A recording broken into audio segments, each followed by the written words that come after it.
Hi everyone, welcome back with me, Vian, from Comic Leap. The story begins with Beast, also known as Henry McCoy, suffering in his lab. He feels that the mutation he carries has only brought him pain. We all know Beast is one of the mutants whose physical transformation was among the most extreme. But this time, he just can't take it anymore. He feels like he's dying and has to inject himself with medication just to keep going, though he has no idea for how much longer. Then he hears Storm, also known as Aurora Munro, calling for him because she wants to show him something. We then shift to Australia, where a group of young people are about to enter a bar one evening. Eva, a young woman there, seems nervous about meeting a guy named David, and it looks like the two of them have feelings for each other. They chat for a moment until suddenly someone starts shouting nearby. It turns out to be Steven, Eva's older brother, who doesn't like seeing his sister talking to David. Steven immediately confronts David and starts yelling at him. David tries to explain himself, but Steven loses his temper and punches him to the ground. The situation quickly gets worse when David's friends take offense and begin ganging up on Steven. Naturally, Eva panics and tries to stop them. Then, just as her anger reaches its peak, her eyes suddenly begin to glow. And what happens next? Light erupts from Eva's entire body, and everyone suddenly stops moving. Frozen in place, completely motionless, like statues. Eva is obviously terrified and confused by what has just happened. She can't even speak to anyone. And as she cries in confusion, someone begins talking to her and tells her that she is a mutant. The one speaking to her turns out to be Cyclops, also known as Scott Summers. He arrives alongside Emma Frost and Magneto. Cyclops makes sure Eva recognizes him and explains that many new mutants have been appearing all around the world. Even though Eva insists she isn't a mutant, Magneto's explanation that she has the ability to stop time starts making her doubt herself. The X-Men tell her that she has frozen time throughout this entire city block for more than 20 hours.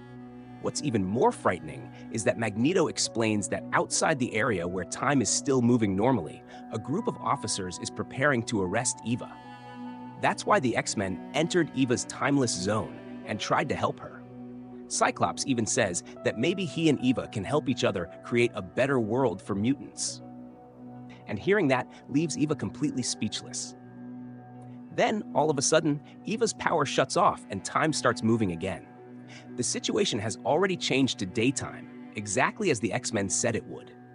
And sure enough, armed officers immediately rush toward Eva and surround her, pointing their weapons at her. Eva can only raise her hands in fear, until suddenly every one of the officers' rifles is crushed at the exact same moment. And this is where the X-Men unleash their powers. Cyclops, Magneto, and Emma Frost use their abilities to attack the officers with everything they've got. This action is clearly not appreciated by the other X-Men team, the one based at the school. Storm, Iceman, and Kitty Pryde watch footage of Cyclops' actions from the headmaster's office. They strongly object to Cyclops' mutant revolution. Iceman, also known as Bobby Drake, even says that if their younger selves had seen this, they would have thought it was worse than the mutant apocalypse. Storm then asks where Hank is, since he should be seeing this as well. The scene then shifts to Michigan, inside an interrogation room at a police station. A young man named Christopher has just been arrested after allegedly killing and then bringing a young woman back to life. The woman questioning him believes Christopher is a mutant, but Christopher has no idea what she means. He keeps insisting that he doesn't understand what's happening to him. Then suddenly, screams can be heard from outside the room. It turns out Cyclops and Magic have stormed the police station. They burst into the interrogation room and grab Christopher. Spotting a CCTV camera inside the room, Cyclops uses it to deliver an important message to mutants around the world. He declares that mutants should not be controlled by humans and that all mutants must unite. The broadcast then ends, and the X-Men at the school decide that they have to do something. And finally, Storm, Iceman, Beast, and Kitty Pryde prepare to leave. Their plan is to confront Cyclops over his actions. Iceman is even ready to fight Cyclops if necessary. However, Storm disagrees with that idea, arguing that fighting Cyclops' team would only spark a war between mutants, and that would make the world hate mutants even more. If that happens, any hope of equality would never become reality. But Iceman refuses to back down. He insists that if they don't confront Cyclops, things will only get worse. And as one of the original X-Men who has known Cyclops longer than anyone else, Iceman even says that the younger Cyclops would hate the man he has become. Hank, who has been unusually quiet the whole time, perhaps because of the pain he's been dealing with, suddenly seems to realize something. He says there's one thing Bobby is right about, then walks away, leaving everyone confused. The scene then shifts to the past, where a young Scott Summers is writing what appears to be a love letter to Jean Grey. Suddenly, he's startled by the arrival of a young Hank McCoy and Bobby Drake. The two have just come into the room and immediately start rambling about how they recently encountered some non-mutant humans and were attacked right away. The experience has left both Hank and Bobby completely fed up. Still processing everything he's hearing, Scott tries to calm them down, even though Hank is still furious. In the middle of his anger, the young Hank decides that he's leaving the X-Men. Scott tries to stay calm and ease Hank's frustration. Even so, Hank is already too angry to listen. He turns and walks out of the room. But once outside, he is stunned by the person standing there, and so are Scott and Bobby. And it turns out that person is Beast from the main timeline, who has traveled back in time to meet the young X-Men. Jean Grey and Warren Worthington also enter the room and come face to face with this Beast. At first, none of the young X-Men recognize him, except for the young Hank himself. Beast tells the young X-Men that he has come from the future because he needs their help. Scott tries to call Professor X, but Beast stops him. According to Beast, Professor X would simply erase everyone's memory of this meeting and send him back to the future. Beast then explains that the reason he traveled to the past was to find the young Scott and bring him to the future so he can meet his older self. Beast wants the young Scott to stop the adult version of himself from causing a mutant genocide. Hi everyone, welcome back with me, Vian, from Comic Leap. Kitty heads to Beast's lab door, trying to catch up with him. She's confused about why Beast suddenly goes back to the lab when they're already about to leave for Scott Summers' place. But there's no answer from inside. When Iceman shows up, he's confused too. Why isn't Beast answering Kitty's calls? Getting suspicious, Kitty phases through the door, frying the door's circuits in the process. She doesn't care. She just wants to know why Hank isn't answering. Inside, the lab is empty.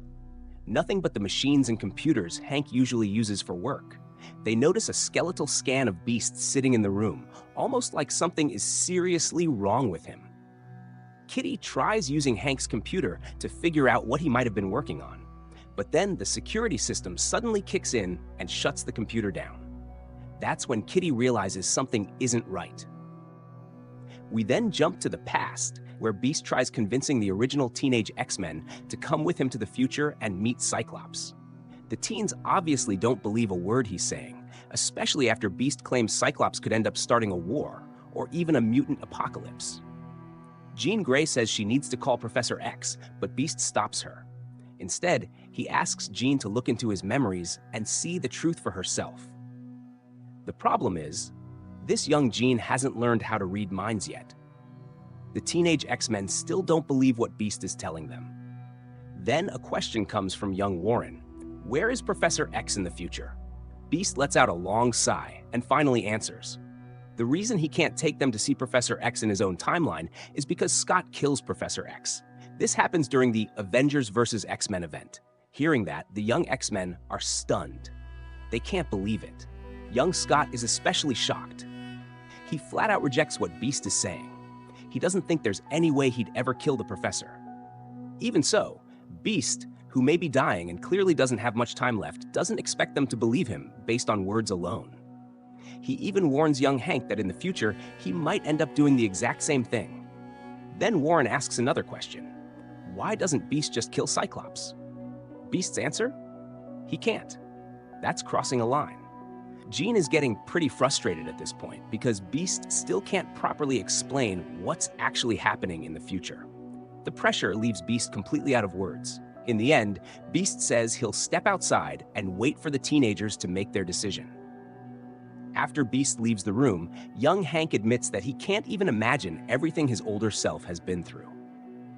Outside, Beast feels the pain hit him again. it looks like he can't keep this wild mutation under control much longer. That's when the young X-Men come out, now wearing their classic costumes. In the end, they decide to go with Beast to the future. They step into the time cube, something that probably doesn't even exist in their time yet. Young Cyclops makes it clear that if this turns out to be a trap, he's ready to take Beast down himself. And with that, they travel through time. Soon, they arrive in the future, right in front of Jean Grey's school for higher learning. The teenagers from the past are amazed by the modern building standing before them. Funny enough, Warren even says it looks more like heaven than a mutant apocalypse. Meanwhile, in one of the classrooms, Wolverine is teaching a group of young students about battle formations and combat tactics. Honestly, the kids don't look like they understand much of what he's saying. That's when Logan suddenly catches a scent. Immediately, he leaves the classroom and heads for the front entrance, ready to pop his claws at any second. Outside, Jean is completely shocked. Maybe it's because she just finds out the school is named after her, which probably means something bad happens to her in the future. She just doesn't know what it is yet. Young Cyclops tries to calm the crying Jean down. Then, out of nowhere, Wolverine comes charging straight at them. But Jean reacts fast. Using her telekinesis, she stops Wolverine in mid-air before he can reach them. And it doesn't stop there. Young Cyclops immediately fires an optic blast at Wolverine. Young Iceman quickly creates a layer of ice to cushion Wolverine's fall so he doesn't slam into the ground from that height. A moment later, Storm, Kitty, and Iceman show up. Kitty instantly freaks out and asks Hank what he's actually doing. There's a pretty funny moment when the two Icemen see each other for the first time. Both of them just stare in shock. Iceman questions Beast's decision, but honestly, this whole thing is actually Iceman's idea in the first place. However, just as Beast starts explaining everything, a sudden wave of pain hits him. He cries out in agony, instantly putting everyone on edge. Young Hank then turns to the others and asks the question that's on everybody's mind. What exactly is happening to Beast? Beast is taken back to his lab. They lay him down, and everyone gathers around him. But it's obvious that nobody really knows what to do.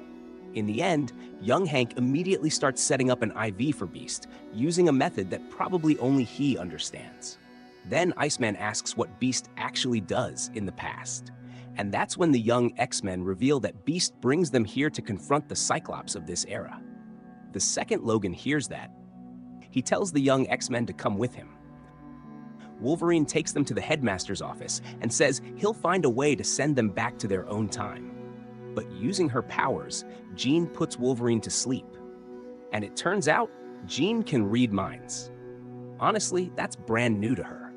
But the bigger problem is figuring out what they're supposed to do now. They see the adult Cyclops on a TV screen, and everything about this future still feels impossible to believe. Right in the middle of all the confusion, young Warren says they should just go home. He honestly wants no part of this mess. But young Hank points out that Beast probably isn't planning to send them back. The current Beast is dying, and bringing them to this time may be the last decision he ever makes in order to fix everything. Young Scott then says he wants to meet his adult self. Just then, a news report announces that a new mutant has been officially confirmed at the University of Dallas. That report gives young Scott an idea, and right as Kitty walks into the room to check on them, the room is empty now. The only one left inside is Wolverine, still asleep. Apparently, all of the young X-Men have already boarded the Blackbird, or maybe the X-Jet. They're getting ready to leave.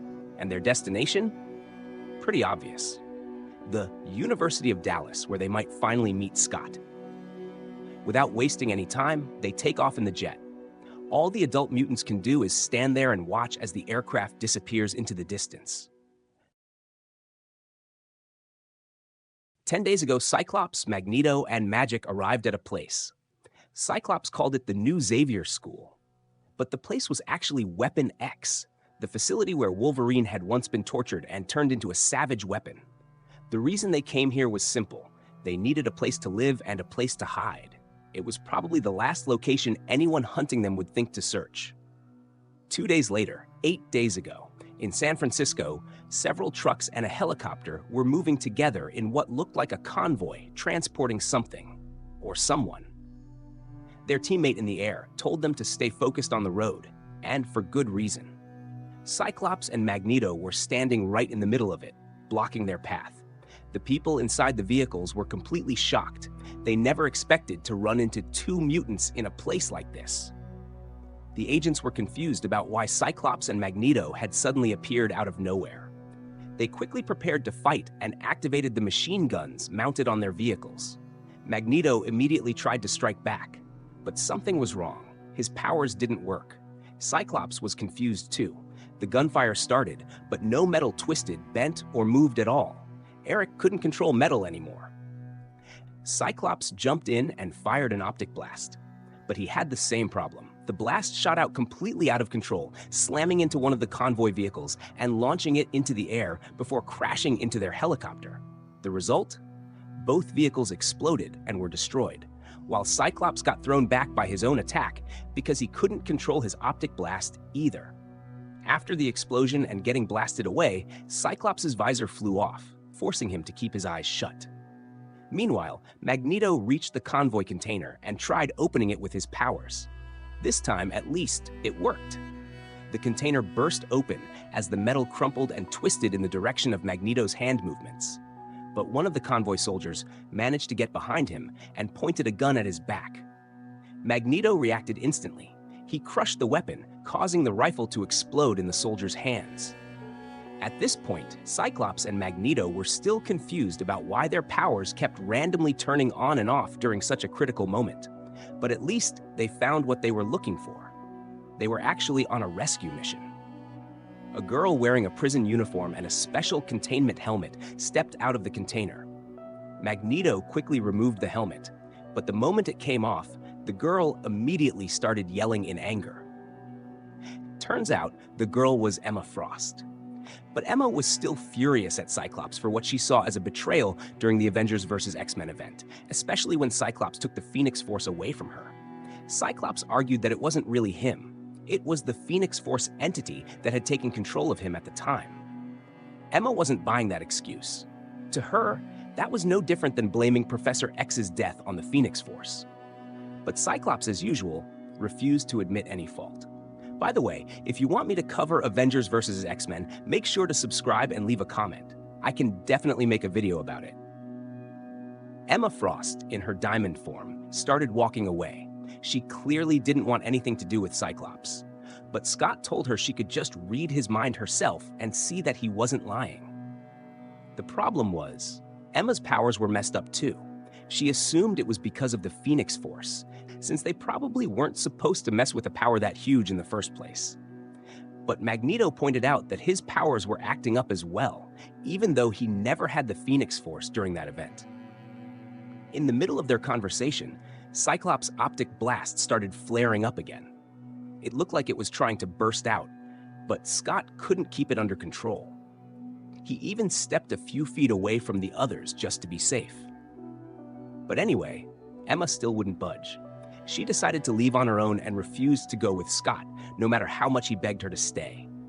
Then suddenly, they heard a convoy of police vehicles speeding toward them. Cyclops immediately contacted Magic and asked her to teleport him and the others back home. Emma hesitated for a moment, unsure if she should go with Cyclops or not.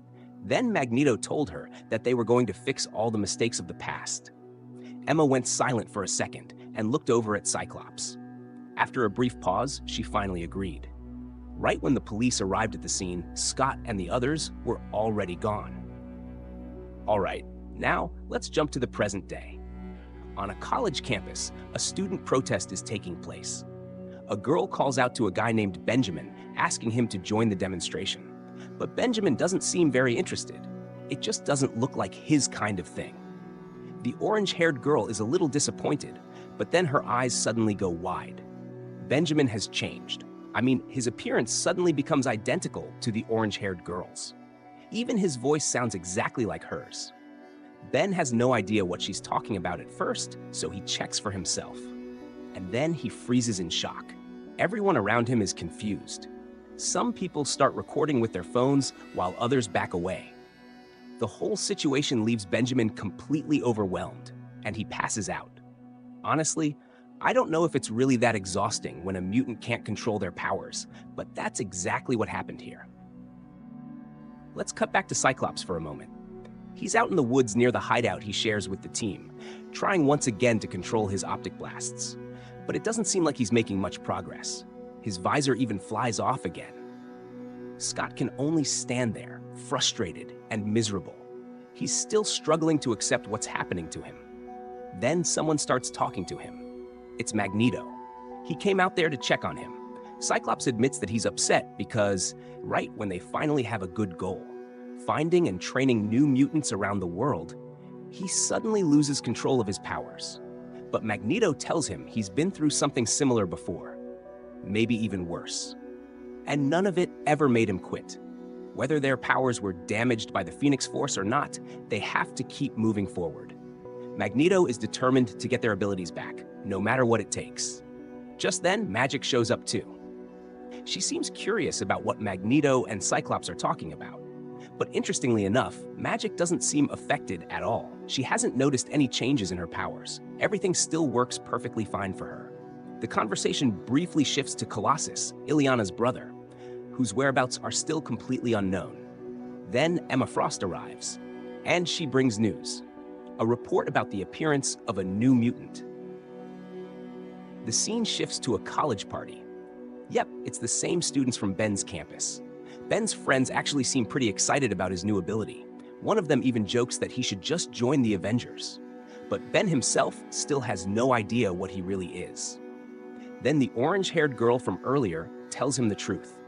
Ben is a mutant, and that statement is immediately backed up by Cyclops, who has just arrived at the scene alongside Magneto.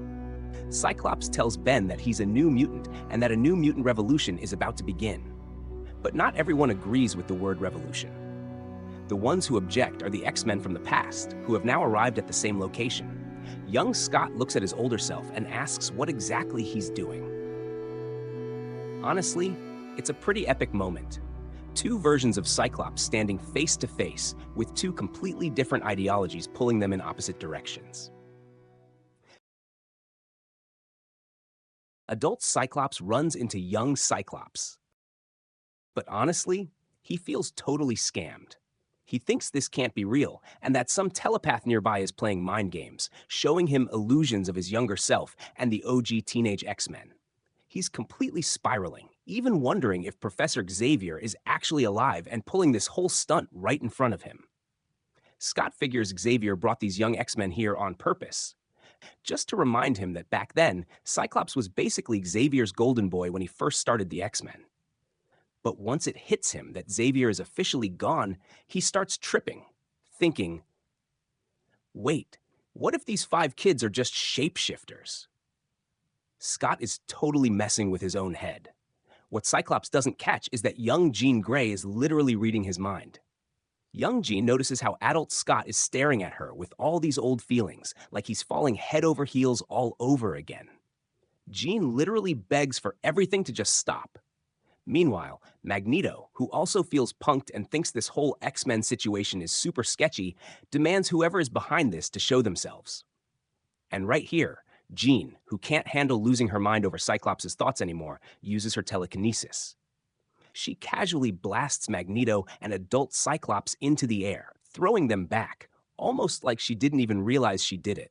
Cyclops crashes so hard his glasses fly off. As young Scott rushes over, Jean says she just figured out that adult Cyclops was the one who ended Xavier, all while she's still flexing her telekinesis.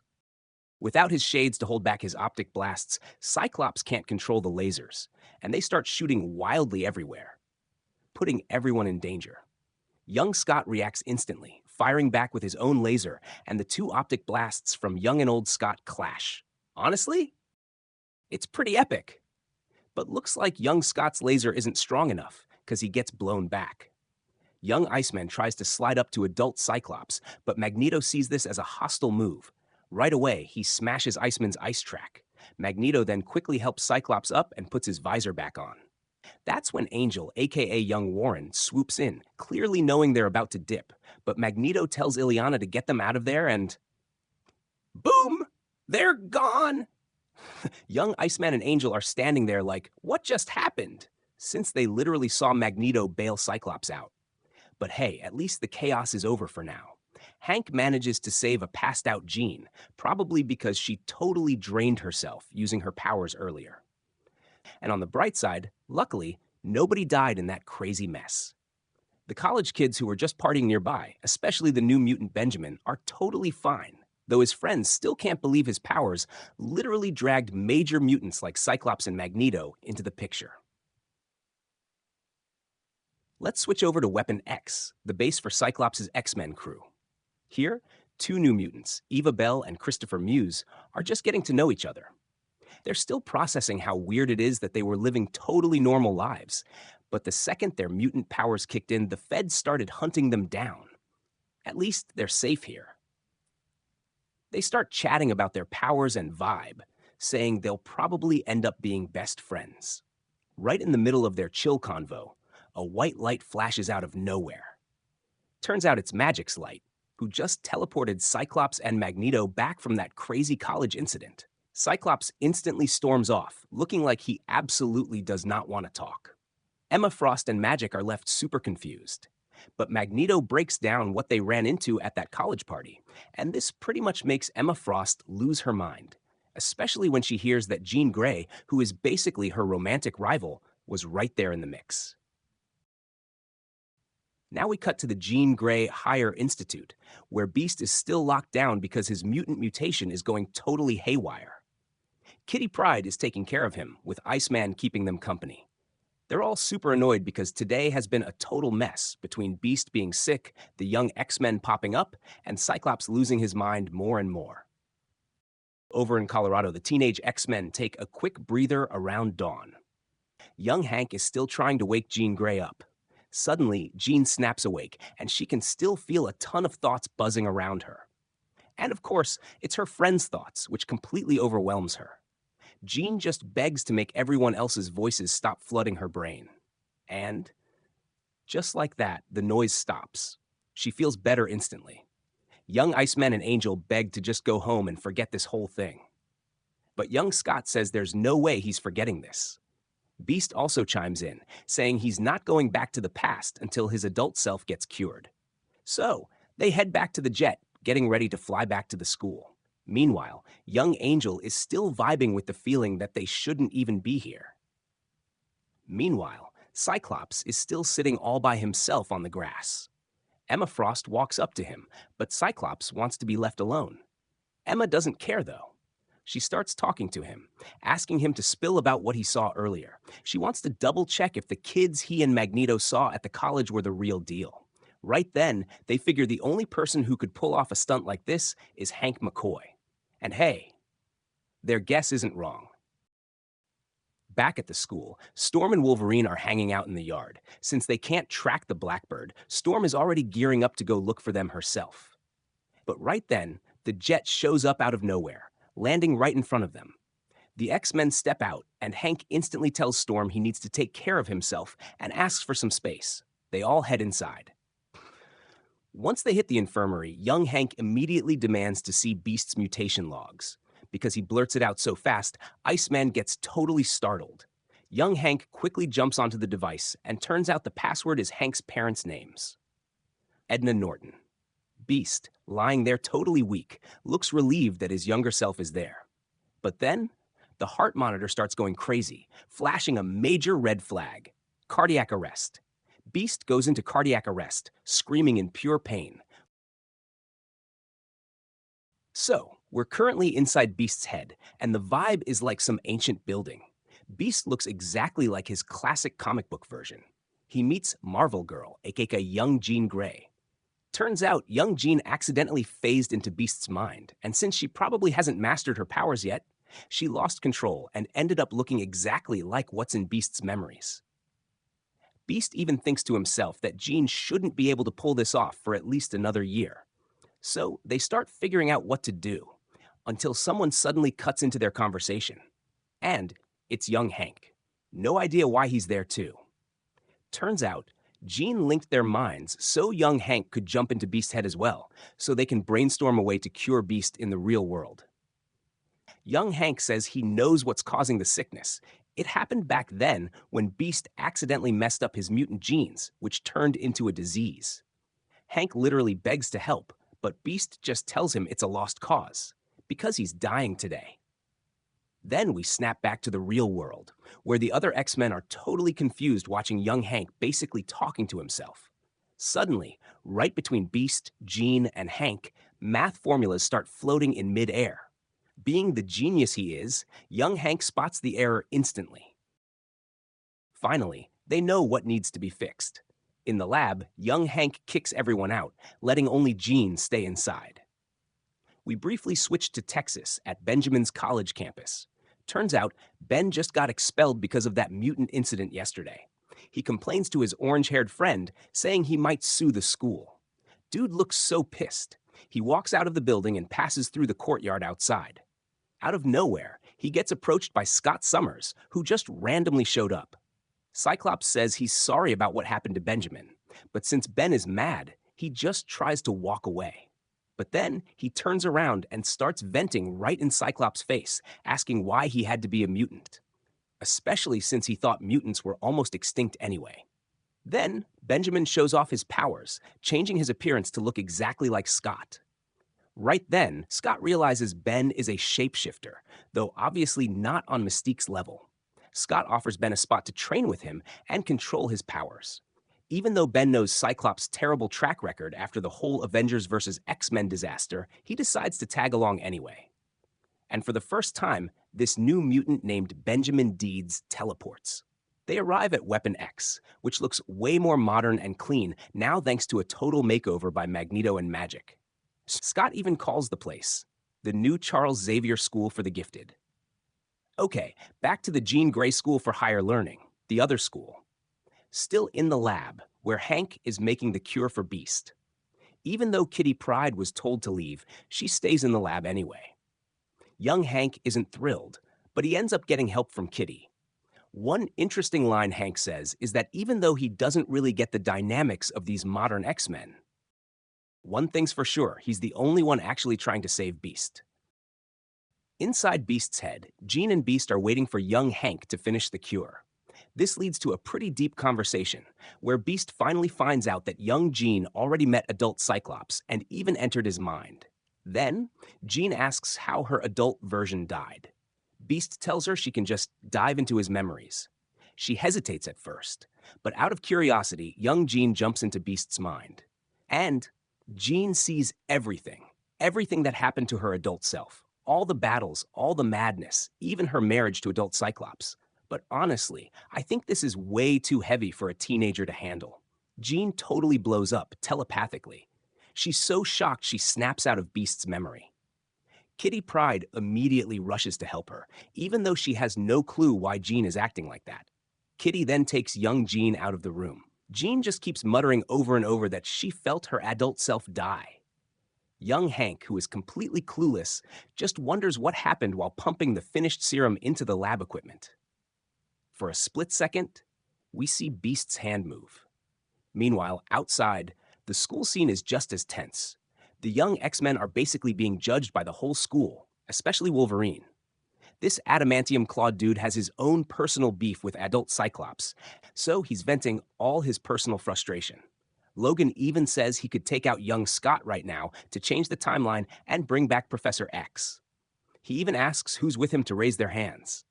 Young Scott is just completely mind-blown that Wolverine is doing this. But finally, someone shuts the whole thing down. It's Beast, and he looks like he's doing way better. He's supported by young Hank, his long shaggy fur is gone, and he looks refreshed. Kitty is super happy to see Beast recovered. She and Storm immediately hug him. Everything seems fine now. Beast tells young Scott and the original X-Men that he's sending them back to their own timeline. But someone objects. Young Jean. She refuses to go back, leaving everyone shocked. Jean says she's seen everything that happened, and what will happen if they return? Maybe, if they go back, Professor X in the past will just wipe their memories. She makes it clear that she wants to fix everything. All the mess happening now. If Jean and the X-Men fix it, things might turn out better when they finally go home. Logan begs them to leave, but Jean is stubborn as hell and refuses to budge. The other young X-Men have their own opinions too, so Cyclops decides to put it to a vote. Majority wins. The final call is either everyone leaves or everyone stays. Jean, Scott, and young Hank vote to stay, while Warren votes to go home. Iceman's vote honestly doesn't even matter, so they stay. But Beast warns them they can't just run wild in the modern era. But there's one person ready to look out for them. Kitty Pryde. She says she'll take responsibility for these young X-Men and guide them to become what the late Xavier wanted. In the back, Warren is disappointed because he lost the vote, and he also realizes nobody is talking about his adult self. Young Scott tries to talk to Jean, but honestly, Jean gives him the cold shoulder. I don't know if she's being cold to Scott because she knows his adult version killed Professor X, or because of the memories she just saw inside Beast's head.